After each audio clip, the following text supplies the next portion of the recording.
2 Samuel chapter 1.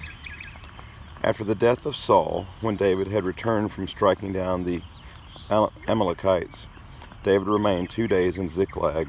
And on the third day, behold, a man came from Saul's camp with his clothes torn and dirt on his head. And when he came to David, he fell to the ground and paid homage. David said to him, "Where do you come from?" And he said to him, "I have escaped from the camp of Israel." And David said to him, "How did it go? Tell me." And he answered, "The people fled from the battle, and also many of the people have fallen and are dead. And Saul and his son Jonathan are also dead." Then David said to the young man who told him, "How do you know that Saul and his son Jonathan are dead?" And the young man who told him said, "By chance I happened to be on Mount Gilboa, and there was Saul leaning on his spear, and behold, the chariots and the horsemen were close upon him. And when he looked behind him, he saw me, and called to me, and I answered, Here I am. And he said to me, Who are you? I answered him, I am an Amalekite.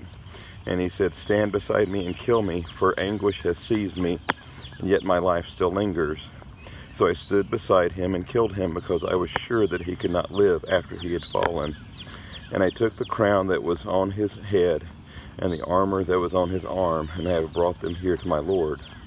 Then David took hold of his clothes and tore them, and so did all the men who were with him. And they mourned and wept and fasted until evening for Saul, and for Jonathan his son, and for the people of the Lord, and for the house of Israel, because they had fallen by the sword. And David said to the young man who told him, "Where do you come from?"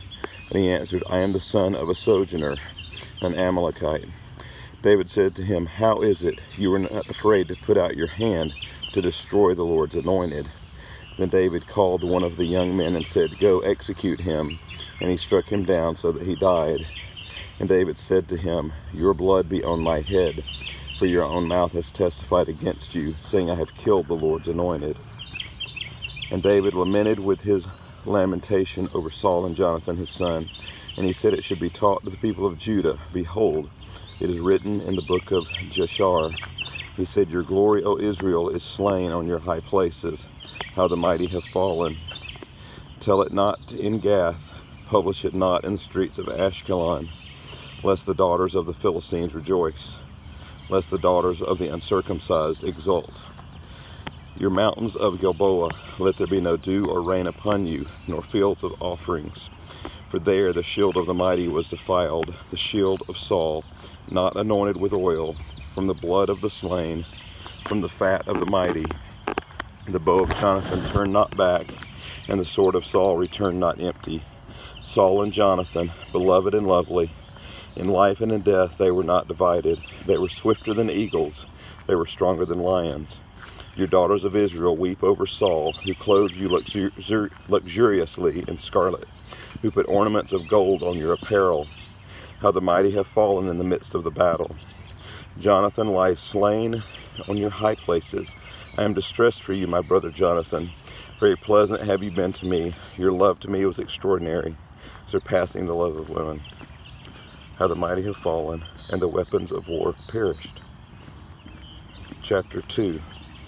After this, David inquired of the Lord, "Shall I go up into any of the cities of Judah?" And the Lord said to him, "Go up."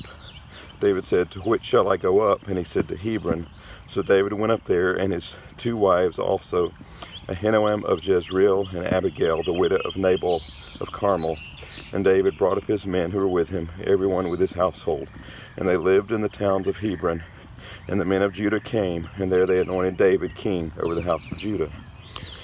When they told David it was the men of Jabesh-Gilead who buried Saul, David sent messengers to the men of Jabesh-Gilead and said to them, "May you be blessed by the Lord, because you showed this loyalty to Saul your Lord and buried him. Now may the Lord show steadfast love and faithfulness to you, and I will do good to you because you have done this thing. Now therefore let your hands be strong and be valiant, for Saul your Lord is dead, and the house of Judah has anointed me king over them."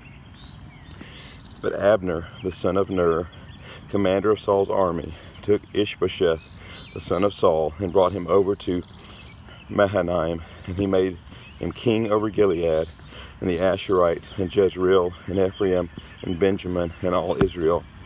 Ishbosheth, Saul's son, was 40 years old when he began to reign over Israel, and he reigned 2 years.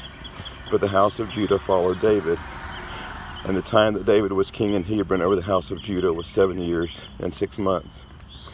Abner the son of Ner, and the servants of Ishbosheth the son of Saul, went out from Mahanaim to Gibeon, and Joab the son of Zeruiah and the servants of David went out and met them at the pool of Gibeon. And they sat down, the one on the one side of the pool, and the other on the other side of the pool. And Abner said to Joab, "Let the young men arise and compete before us." And Joab said, "Let them arise." Then they arose and passed over by number, 12 for Benjamin and Ishbosheth the son of Saul, and 12 of the servants of David. And each caught his opponent by the head, and thrust his sword in his opponent's side. So they fell down together.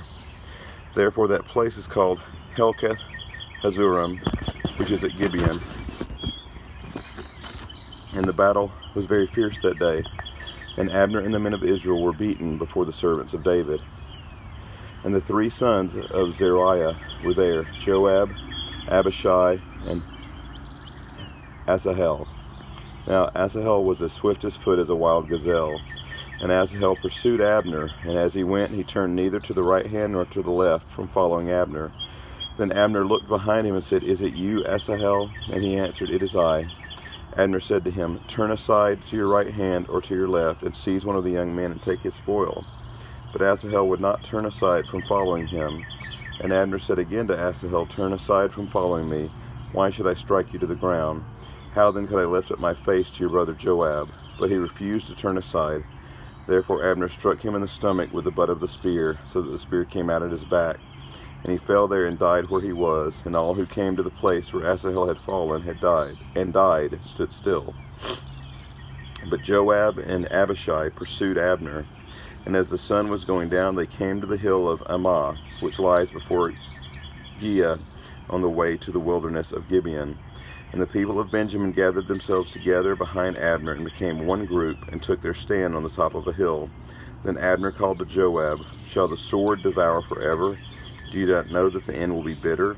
How long will it be before you tell your people to turn from the pursuit of their brothers?" And Joab said, "As God lives, if you had not spoken, surely the men would not have given up the pursuit of their brothers until the morning."